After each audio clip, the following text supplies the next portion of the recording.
Bom dia, bom dia. Na aula de hoje, a gente vai dar prosseguimento à análise do sistema oferta agregada e demanda agregada, que a gente viu nas aulas anteriores. Nas aulas anteriores, a gente viu as consequências desse sistema a respeito de produto, emprego e como o governo poderia praticar políticas macroeconômicas para influenciar produto e emprego. A gente viu principalmente a questão da curva de Phillips, que é uma relação negativamente inclinada entre taxas de inflação e taxas de desemprego. A questão da curva de Phillips é que, aliada à lei de Okun, que era uma regularidade estatística que Arthur Okun descobriu entre emprego e produto, ou seja, quando o produto cresce, o emprego vai crescer, portanto, a taxa de desemprego vai cair. E, junto com a estrutura da curva de Phillips, que correlaciona taxas de inflação com taxas de desemprego negativamente, então a gente tinha um sistema que é completado com a demanda agregada.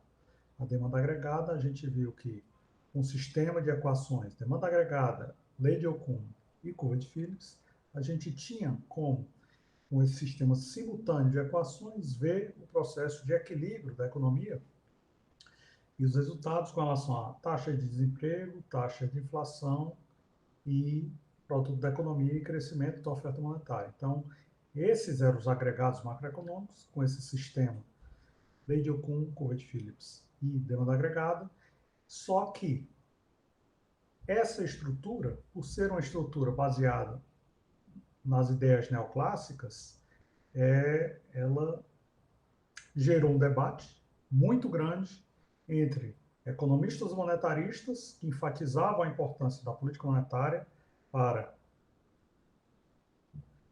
afetar os ciclos econômicos, tornando os ciclos econômicos menos pronunciados, enquanto que isso havia os economistas keynesianos que, utilizando políticas fiscais, pensava que era possível fazer a sintonia fina demonstrada pela curva de Phillips, ou seja, havia taxa de desemprego, havia taxa de inflação, então poderia haver uma sintonia fina, olhando-se para a chamada taxa de sacrifício, que era tentar praticar uma política para a inflação ser um pouco maior, para que houvesse um trade-off de um desemprego um pouco menor.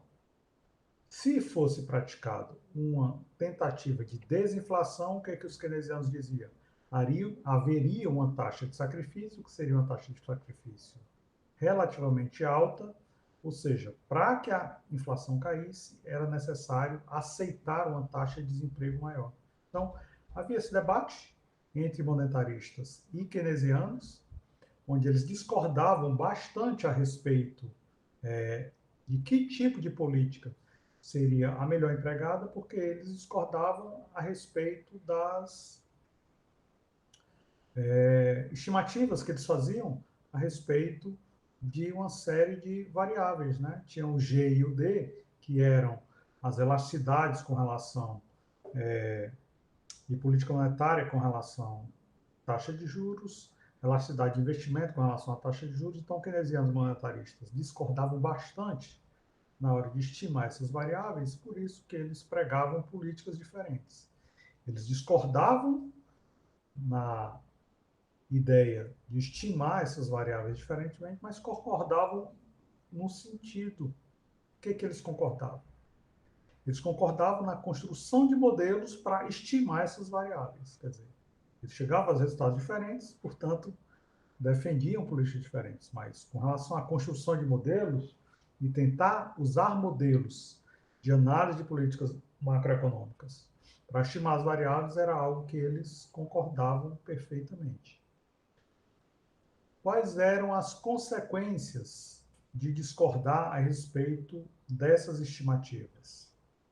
O economista keynesiano Franco Modigliani defendia que, em uma economia onde a iniciativa privada é preponderante, o governo deve ter uma posição ativa para tentar estabilizar a economia. A ideia básica era que o Modigliani, assim como a maioria dos keynesianos, acredita que a instabilidade que leva à existência do ciclo econômico é causada pela iniciativa privada. Portanto, o governo tem a função de estabilizar. E aí é que os economistas novos clássicos discordam. O que é que os economistas dessa nova escola defendem?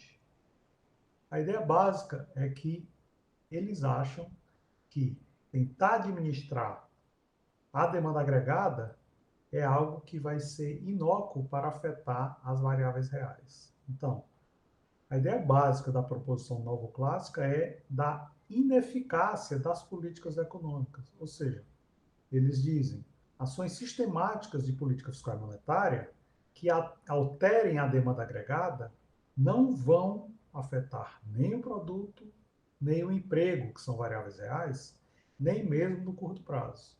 É interessante que antes desse debate havia a posição dos monetaristas que diziam, olha, essas políticas que os keynesianos estão propondo vão afetar emprego e produto no curto prazo, mas no longo prazo isso vai ser inócuo. Já os keynesianos também concordavam com isso, dizendo, olha, essas políticas devem ser praticadas, principalmente políticas fiscais, porque a gente consegue afetar no curto prazo as variáveis reais. Então, os novos clássicos evolucionaram na década de 70 e 80 a macroeconomia exatamente com essa perspectiva. Que perspectiva é essa?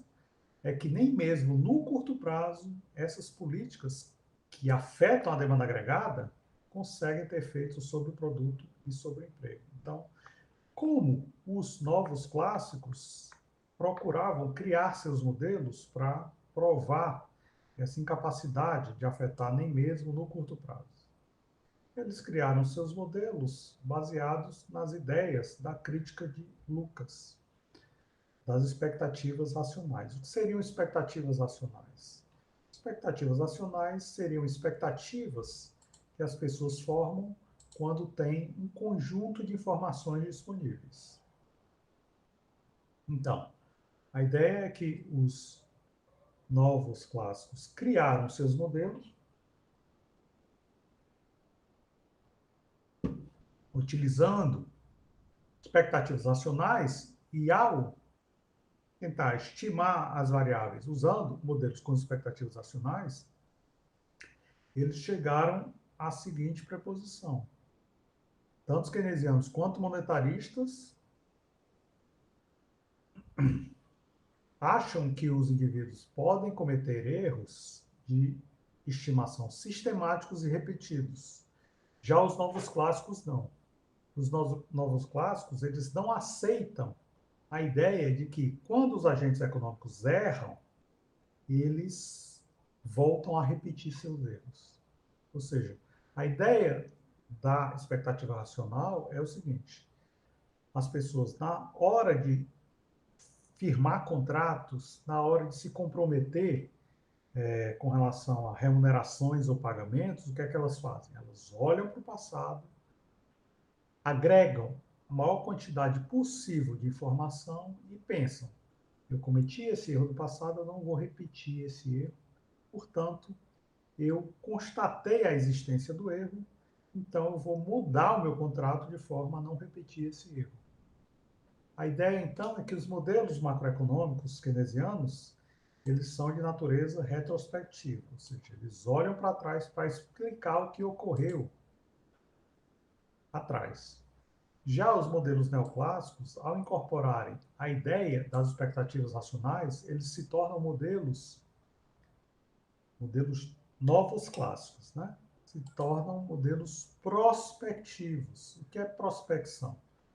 Usar todas as informações que existem hoje para tentar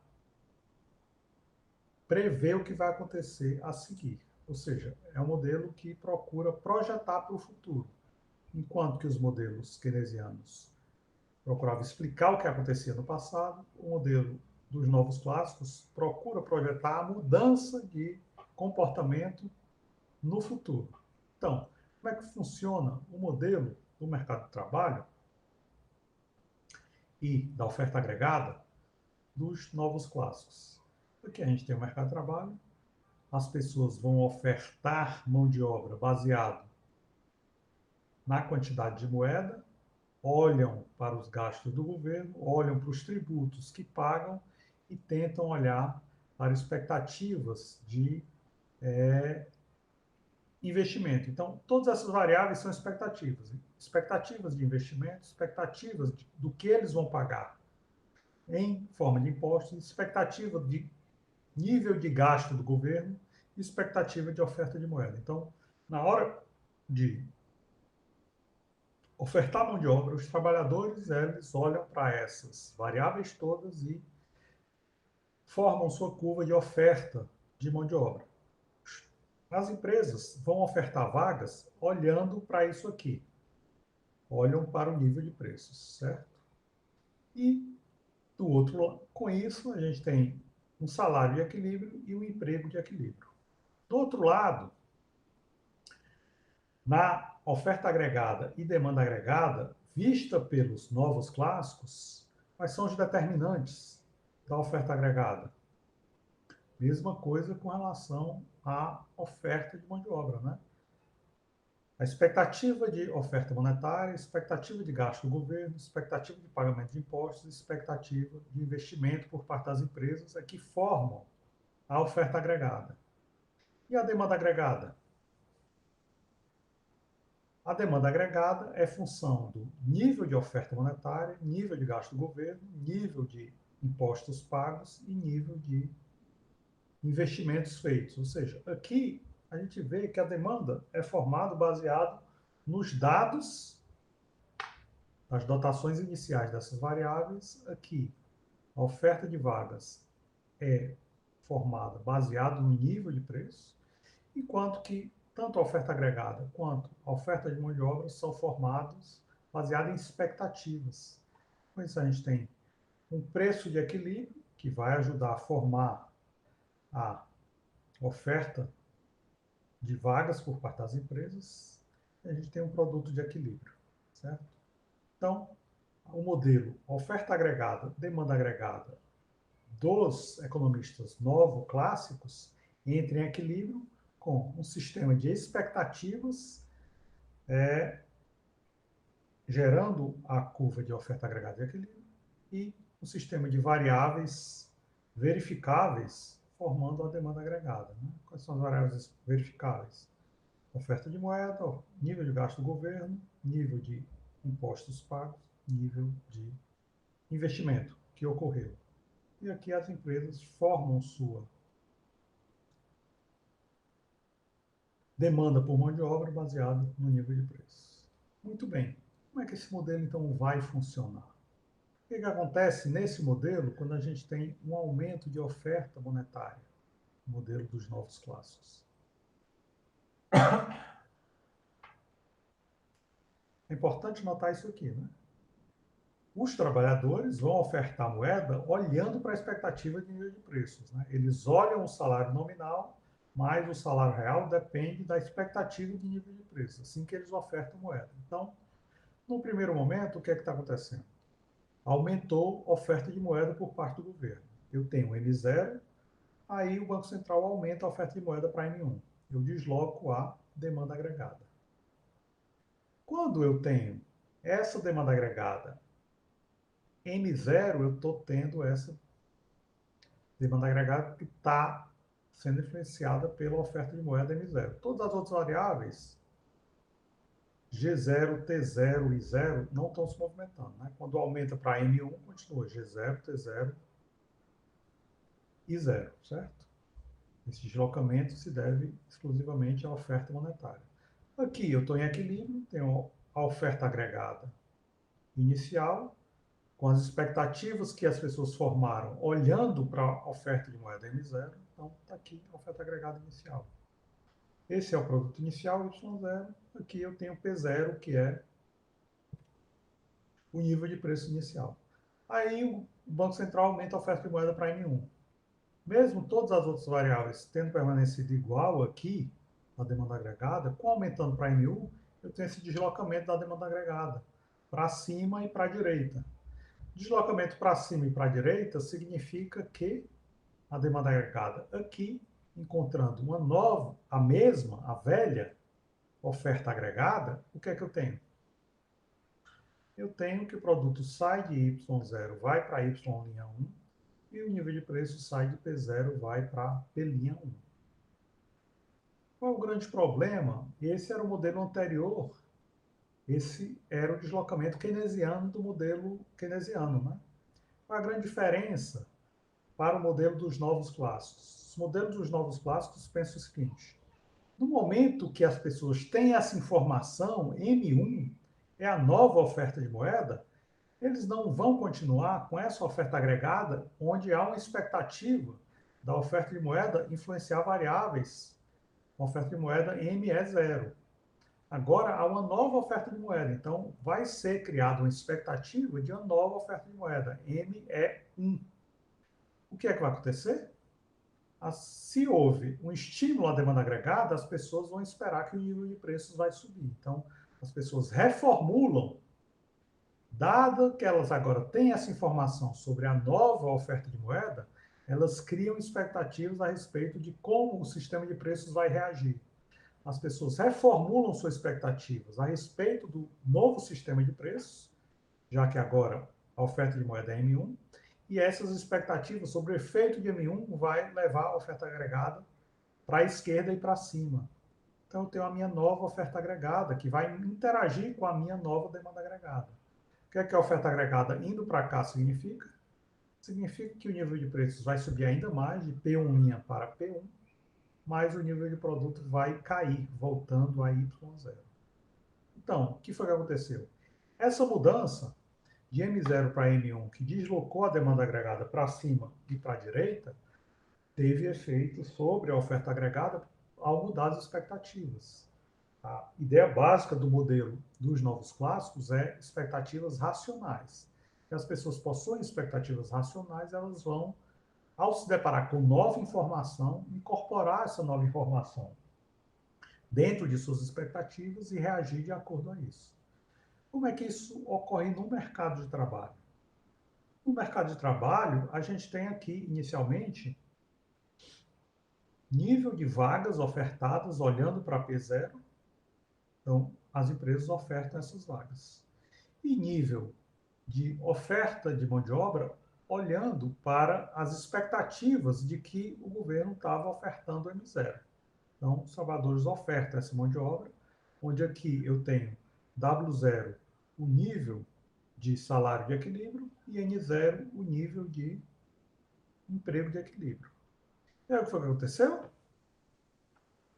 O governo passou a ofertar mais moeda, M1.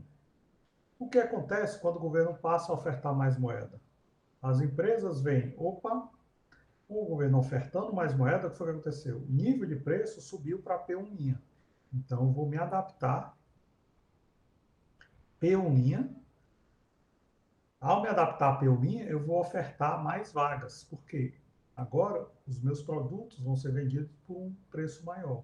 Então, com isso, eu quero produzir mais. Eu vou ofertar mais vagas. Então, o emprego sobe de N0 para N1'. N1', com a mesma oferta de mão de obra, vai ser essa linha, essa curva pontilhada, entrando em conjunto com essa velha oferta de mão de obra, eu tenho W1'. O que é que significa W1'? Significa que os trabalhadores vão reivindicar salários mais altos para trabalhar mais horas. Se as empresas querem contratar em N1', então elas vão ter que pagar o salário W1', certo? A grande questão é, reivindicando esse salário mais alto, W1', tendo esse nível de preços P1', o que é que elas vão fazer?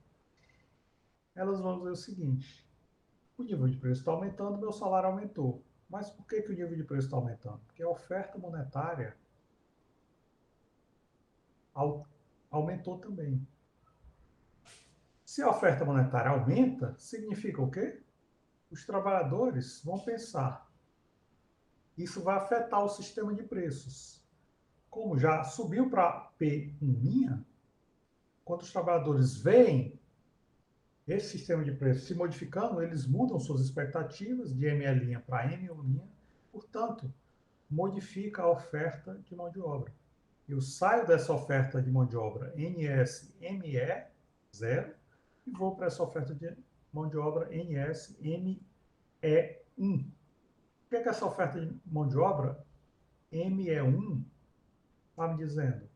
A oferta de mão de obra se retrai, sobe e vai para a esquerda. Né? Essa retração significa o quê? Eu tenho essa nova oferta de mão de obra e essa demanda por mão de obra vai permanecer nesse local? Provavelmente não, né? Por quê?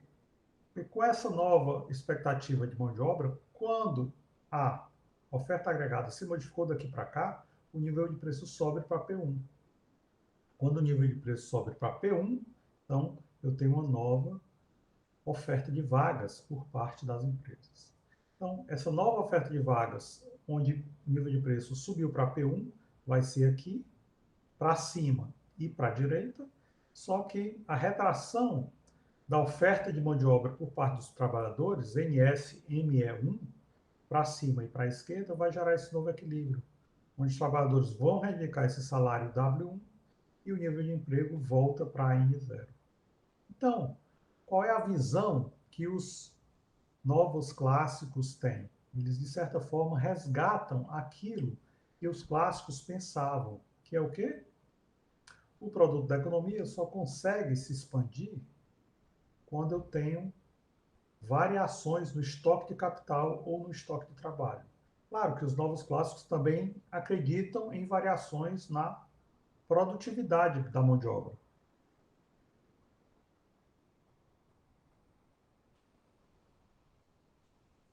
Então, se houver um aumento na produtividade, pode ser que essa curva aqui vá para cima e para a direita, aumentando o nível de emprego. Mas aqui, como eu sou a partir do princípio que há uma variação do nível de preço, vou ter como correspondência uma variação no nível de salário, fazendo com que haja essa retração na oferta de trabalho. A interação com a nova demanda por trabalho vai dar um nível de salário mais alto, nível de preços P1 mais alto e nível de emprego igual. Então, a ideia básica é os trabalhadores vão reagir olhando, formando a expectativa do nível de preço e vão reivindicar salários mais altos, retraindo sua mão de obra até conseguir um salário mais alto. E aí o nível de emprego não vai se alterar. A ideia básica dos novos clássicos era o seguinte: se as pessoas são racionais e olham que estão trabalhando mais por um salário que compra menos coisas, porque o nível de preço subiu, elas vão retrair sua oferta de trabalho. Né? Ou seja, basicamente, o que é que está acontecendo aqui? O que está acontecendo é que os novos clássicos dizem o seguinte: se as pessoas formam suas expectativas racionalmente, ou seja, as expectativas sobre o nível de preço, se elas são formadas racionalmente, ou seja, as pessoas olham para as informações disponíveis, olham para essa modificação na oferta de moeda, olham para essa mudança no nível de preço. Então, isso significa o quê? Isso significa que esse deslocamento da demanda agregada não vai afetar o produto real nem o nível de emprego. O que aconteceu com o emprego? Foi para N linha 1, depois voltou para N0.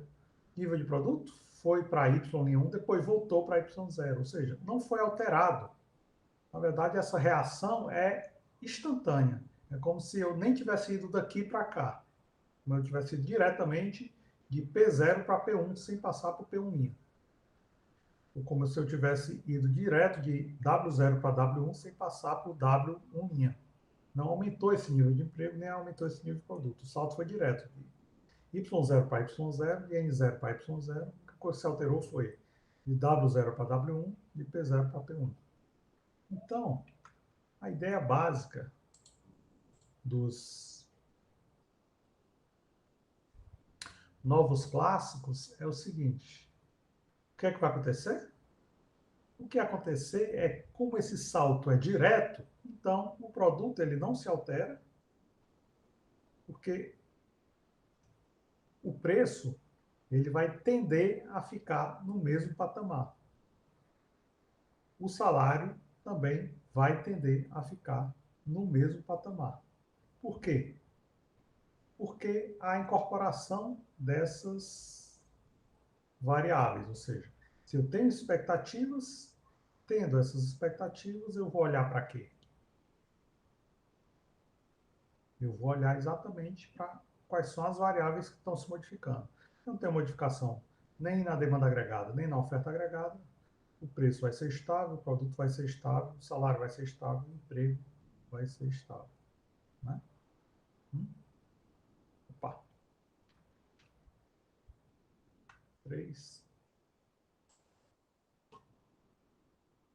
Então, nem emprego vai se alterar, nem mesmo no curto prazo, nem produto vai se alterar, nem mesmo no curto prazo. E como é que produto e emprego não se alteram? Como é que isso ocorre?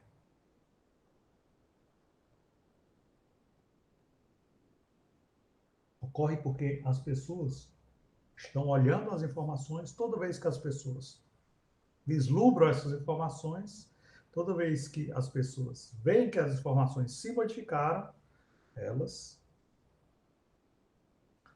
reagem a isso.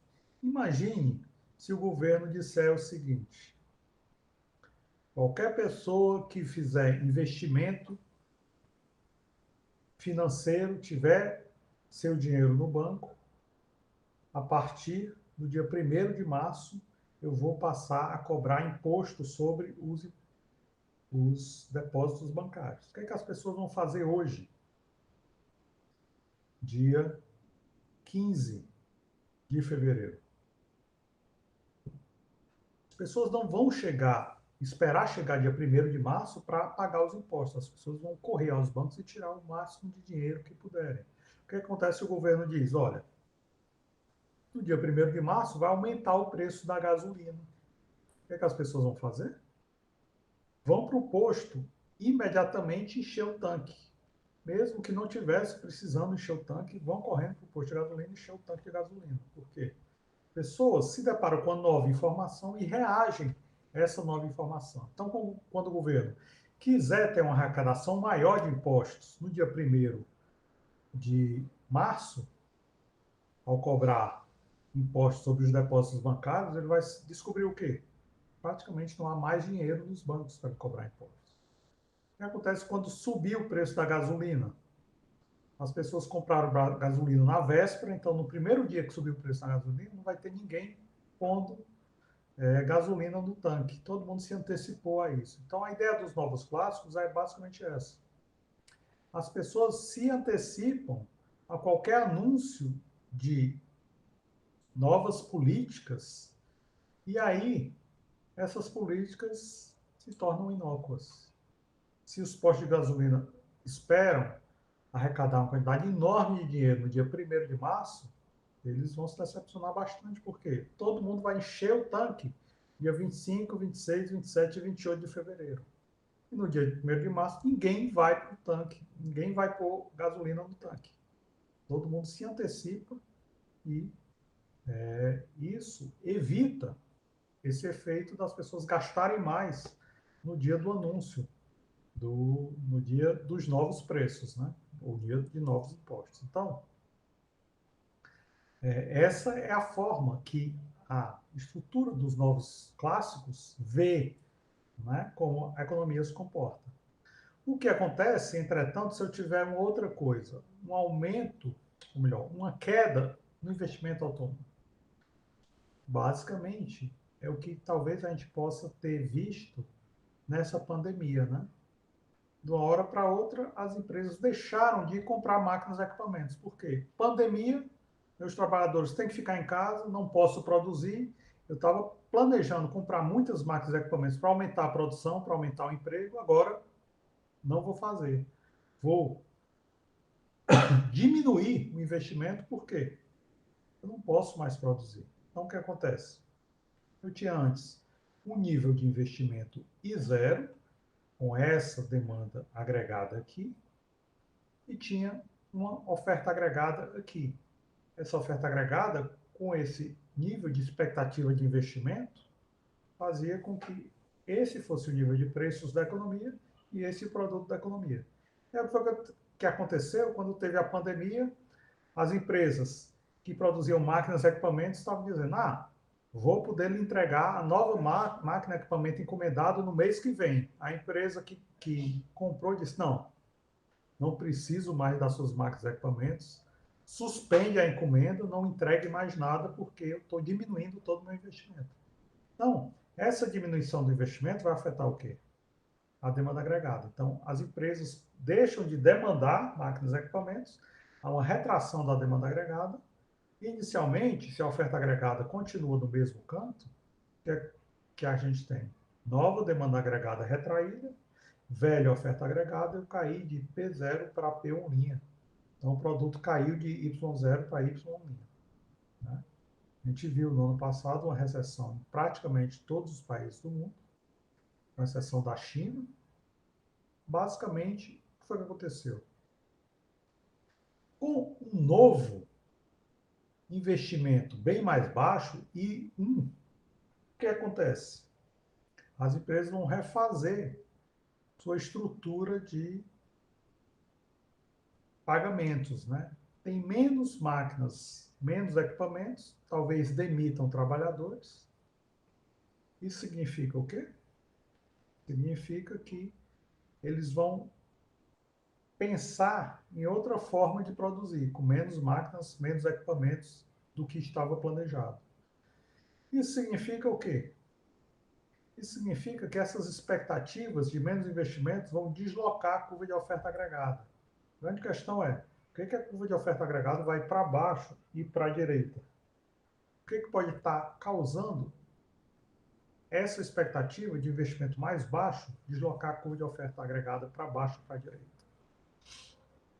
Houve uma grande retração, né, no ano passado, mas depois de um tempo, depois de ver e se adequar a esse novo investimento, em algumas áreas, em alguns setores, voltou-se a fazer contratação de mão de obra e o nível de produto tendeu a se estabilizar. A China teve crescimento econômico no ano passado, o Brasil teve uma recessão de em torno de 4%, né? Talvez isso aqui, mas a tendência depois é o quê? É haver um processo de recuperação, porque o nível de preços caiu e o nível de preços tende a cair mais ainda até haver essa recuperação, pelo fato de que há uma nova expectativa de investimento, máquinas e equipamentos que ficaram ociosos durante muitos meses voltaram a funcionar, voltaram a se adaptar a esse novo nível de investimento mais baixo, e aí o produto da economia que caiu bastante inicialmente, vai voltar a ter um crescimento e voltar a ser o que era antes. Ou seja, do início para o final, a gente teve só uma queda no nível de preço, mas o produto da economia voltou a ser o que estava inicialmente. Como isso ocorreu? Como isso afetou o mercado de trabalho? A ideia básica é que no mercado de trabalho, as pessoas ofertavam essa mão de obra, e aí o que foi que aconteceu? Quando o nível de preços caiu de P0 para P1', houve uma retração de mão de obra, né? As empresas deixaram de investir, não podiam mais manter os trabalhadores nas suas fábricas, nas suas empresas, então passaram a demitir. Houve uma retração desse investimento que modificou as expectativas e as empresas diminuíram a oferta de vagas, inicialmente daqui para cá e depois para cá. O que acontece quando há inicialmente uma diminuição da oferta de vagas? O salário cai de W0 para W1'. Quando essa retração continua, o salário vai cair ainda mais. Mas aí as pessoas, vendo que há um grande desemprego, o que é que elas fazem? Elas pensam, agora não é hora de reivindicar salários mais altos. Eu me disponho a trabalhar mesmo com salário bem mais baixo. Então as pessoas aumentam a oferta de mão de obra, mesmo com salário bem mais baixo, o salário cai de W1' para W1, por quê? que o nível de preço está caindo. Então, o salário real, o que está acontecendo com o salário real? Pessoas olham aqui, o que está acontecendo com o salário real? O nível de preço está caindo muito e como as expectativas é que o nível de preço caia ainda mais, pessoas passem a aceitar salários mais baixos. Né? Então, se passarem a aceitar salários mais baixos, os salários vão cair até W1, que é exatamente o momento em que há essa expansão da oferta agregada, porque as pessoas firmam com essa nova informação de queda da demanda por investimento, as pessoas estabelecem uma nova expectativa de investimento, que é esperar salários mais baixos porque o nível de preço caiu. Então, o nível de preço caindo até P1, as empresas reduzem ainda mais a oferta de vagas, mas as pessoas aumentam muito a disponibilidade de trabalhar, fazendo com que o nível de emprego, que tinha caído de N0 para N1 linha, volte a N0. Então, eu tenho a minha nova oferta de vagas, que é mais retraída, mas eu tenho a minha nova oferta de mão de obra, que é mais expandida. A interação entre essas duas variáveis faz com que seja praticamente automático. Eu sair daqui de W0 para W1, sem passar, sem fazer essa transição para o W1. Eu vou direto, pá, W0 para W1. E W0 e W1 é em cima do mesmo nível de emprego. Por isso que os novos clássicos dizem, não há alteração nem do emprego, nem do produto, nem mesmo no curto prazo. Né? Nem mesmo no curto prazo, a alteração nem do emprego, nem do produto. Né? Ok. Essa variação da demanda agregada não vai afetar nem o produto no curto prazo, nem afetar o emprego, nem mesmo no curto prazo. O que aconteceu? O produto saiu daqui, veio para cá e voltou para cá. Se essa transição for muito rápida, é como se eu viesse direto daqui para cá. Se os preços caem muito rápido, de P0 para P1, então eu não passo por aqui. Eu vou direto para cá. Só que o que a gente está vendo nessa recessão, né, nessa pandemia? Há uma crítica muito forte dos keynesianos essa visão dos novos clássicos. Né? Por quê? A China realmente teve uma retração bem forte e depois voltou a crescer. Mas os países ocidentais, eles tiveram uma retração, a economia se retraiu bastante.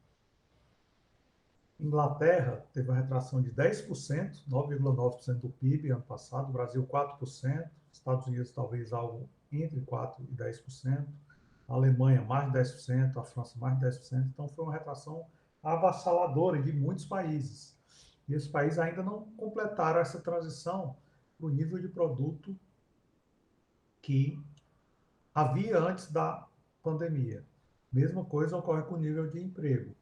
Esses países não completaram. Houve uma queda do emprego e ainda não voltou ao mesmo nível de emprego anterior. E essa é a grande crítica dos keynesianos. Os novos clássicos olham para a China e dizem, ó, na China já voltou rapidinho.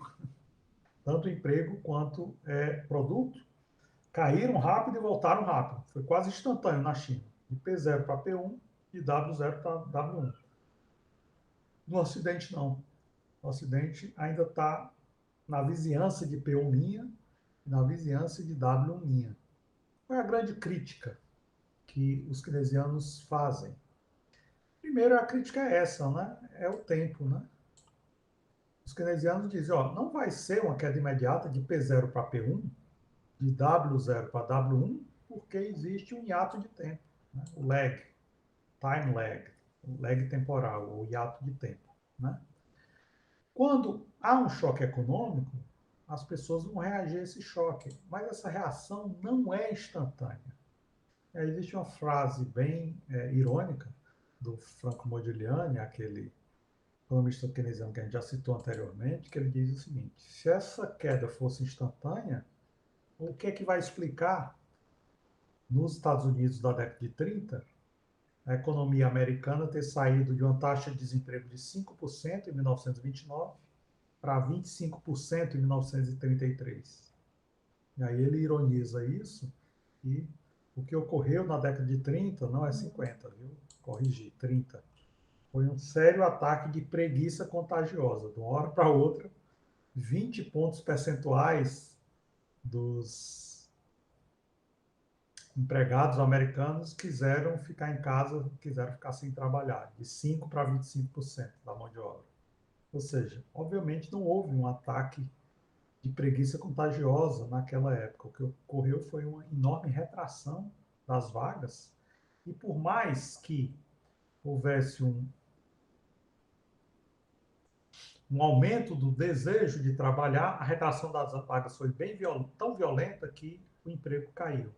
O emprego não voltou a esse patamar até pelo menos 1941, 1942. Então, demorou muitos anos para o emprego voltar a ter o mesmo nível de 1929. Não é instantâneo assim como os modelos novos clássicos defendem que seja. Então, o nível de emprego não volta instantaneamente, ele demora, graças a essa crítica que os keynesianos fazem, que é um enorme hiato temporal. Eventualmente, a China voltou rápido, né? Por que o Ocidente não voltou tão rápido? O que o Ocidente fez de diferente da China para não voltar tão rápido? Primeira crítica que os keynesianos fazem, então, aos modelos novos clássicos é esse ato temporal. A segunda crítica é o seguinte: é a racionalidade limitada, ou seja, quando o governo anuncia, a partir do dia 1º de fevereiro, eu vou cobrar impostos sobre todas as pessoas que têm conta em banco, as pessoas não recebem essa informação de forma igual. Algumas pessoas recebem essa informação rapidamente e reagem a isso. Outras pessoas demoram. Então, como as pessoas demoram, vai ter gente que vai no banco no dia 2, dia 3, 4 de fevereiro e vai descobrir que tem menos dinheiro do que pensava que tinha. Por quê? O quê? O governo aumentou os impostos? Como é que pode isso? Não sabia dessa informação. Então, as pessoas nem sempre conhecem todas as variáveis, né? O governo anuncia, vai aumentar o preço da gasolina dia 15 ou dia 16 de fevereiro. Hoje, dia 15, o pessoal sai correndo para encher o tanque. Mas alguém pensa, meu tanque está cheio, não tem nada que eu possa fazer, né? O que fazer? Tem que esperar o tanque secar para comprar de novo, e quando eu for comprar de novo, aí o preço já vai estar mais alto. Ou seja, nem todas as pessoas são tão sofisticadas ao ponto de ter acesso a essa informação, incorporar essas informações em suas expectativas, conhecer todas as variáveis, todos os efeitos de cada variável. Uma variável sobe, qual é o efeito disso nas outras variáveis? Ou uma variável cai, qual é o efeito disso em todas as variáveis? Isso aí.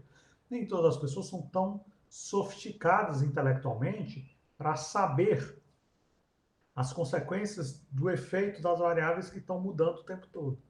Então, esse é o princípio da racionalidade limitada, ou seja, as pessoas, por mais que sejam racionais, não têm acesso a todas as informações quando as informações estão disponíveis, então há um ruído que impede as pessoas de reagir de forma a tornar imediato essa queda dos preços, essa queda do salário e tornar o produto e o emprego estáveis, né? E, por último, existe a visão contratualista, que talvez explique bastante essa diferença entre o Ocidente e a China, né?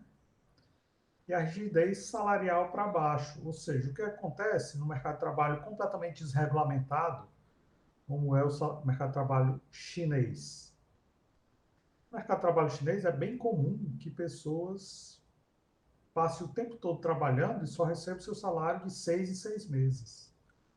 Ou então trabalhe 2, 3 meses seguidos para receber o primeiro salário.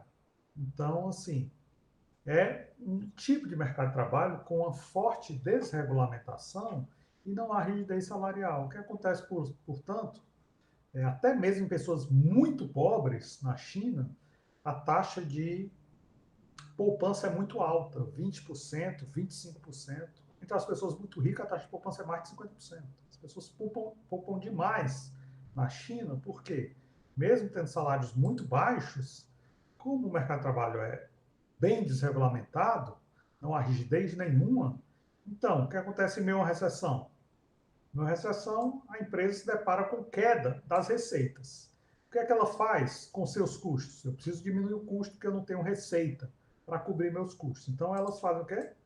Retraem investimento, deixa de contratar capital, ou então vai renegociar os contratos de capital, devolve máquinas e equipamentos para que estavam alugados, tenta vender máquinas e equipamentos, não tem como pagar, então ela reduz esse lado dos seus custos. R, gasto com aluguel de capital, e K, aluguel de capital. Então ela reduz esse lado e também vai tentar reduzir gasto com fator trabalho. Como é que se reduz gasto com fator trabalho? Faz como na China, reduz o salário, ou faz como no Ocidente. O que é que acontece no Ocidente? No Ocidente há muita legislação que impede os salários de serem reduzidos. A própria Constituição brasileira proíbe diminuição de salário. O que acontece? A pessoa trabalha 40 horas por semana, ganha aquele salário. Se reduzir a quantidade de horas para 20 horas por semana, pode reduzir o salário. Mas se continuar trabalhando 40 horas por semana, tem que ganhar esse salário. Por mais que haja uma negociação em trabalhadores e empregados, para aquele contrato, a Constituição proíbe redução de salário. Significa o quê? Como a legislação proíbe reduzir salários, os salários só podem ou crescer ou ficar estáveis. Como é que as empresas vão reduzir custos? Se eu não posso reduzir salário, eu reduzo quantidade de trabalhadores. Né? W é salário, L é a quantidade de trabalhadores a qual eu pago esse salário. Então, se eu tenho 100 trabalhadores ganhando um salário de R$ 1.000, eu não posso reduzir o salário para R$ 800, R$ 900, é menos que o salário mínimo. Então, o que é que eu faço? Continuo pagando R$ 1.000, mas agora não tenho mais 100 trabalhadores, tenho 80 trabalhadores. Então, o custo que eu tinha antes, que era R$ 100.000 todo mês, agora o custo é R$ 80.000 todo mês. Por quê? Como não é possível legalmente diminuir salário, diminui quantidade de trabalhadores. Certo? Então, o mercado de trabalho é ajustado via demissões, não é ajustado via redução salarial. A legislação não permite. Então, os keynesianos também trazem essa visão contratualista, dizendo: ó, não é possível, em meio a uma recessão, voltar imediatamente para o mesmo nível de emprego, porque isso seria possível se eu tivesse como reduzir salário. Como eu não tenho como reduzir salário, então significa o quê? Há uma redução aqui da oferta de vagas, P1, só que como o salário W0 é o mínimo possível, então eu vou reduzir ainda mais o emprego. Olha como o emprego vai cair. Vai cair até esse patamar aqui, né? Já que o salário não pode ser menor do que W0. Então, vai reduzir até esse patamar aqui, então o emprego vai cair muito mais. Então, basicamente, essa é a história do. Opa, desculpa. Essa é a história dos modelos novos clássicos, e a gente encerra a aula de hoje com essa questão do mercado de trabalho, né? O mercado de trabalho ele vai se ajustar onde? No longo prazo. Ou seja, os keynesianos, eles, em função desses três fatores, rigidez salarial, acionalidade limitada e o hiato temporal, período de tempo que demora para o ajuste no mercado de trabalho, eles ignoram toda a teoria dos leilões do mercado de trabalho. O que seria a teoria dos leilões? Seria a ideia de que trabalhadores e trabalhadores e empresas estariam fazendo leilões no mercado de trabalho, ou seja, o salário estaria subindo e caindo o tempo todo de forma a adequar oferta de mão de obra à demanda por mão de obra. A teoria dos leilões mostra que essas modificações de oferta e demanda de trabalho vão gerar um ajuste em torno do salário de equilíbrio. Mas os keynesianos rejeitam essa hipótese. O que é que os keynesianos dizem?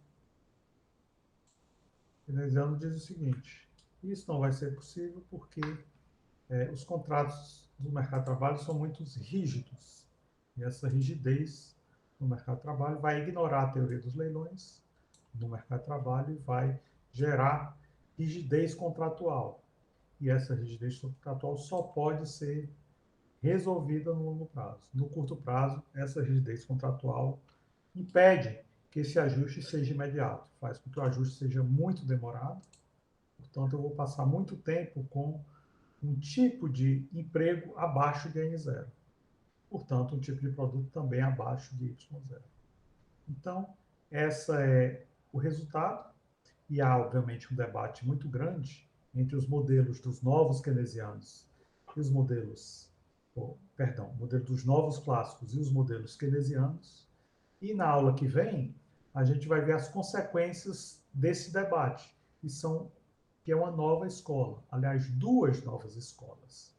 Uma escola que procura adaptar e tornar mais moderna essa visão dos novos clássicos, que é chamada a segunda geração de modelos dos novos clássicos, mas é mais conhecida como ciclo reais dos negócios. E existe também uma nova geração de modelos keynesianos, que é a chamada escola novo-keynesiana. Então, na aula que vem, a gente vai ver essas duas escolas, a escola dos ciclos reais de negócios e a escola dos novos keynesianos. E é isso. A gente fica por aqui. Tenham, então, bom proveito dessa aula. Até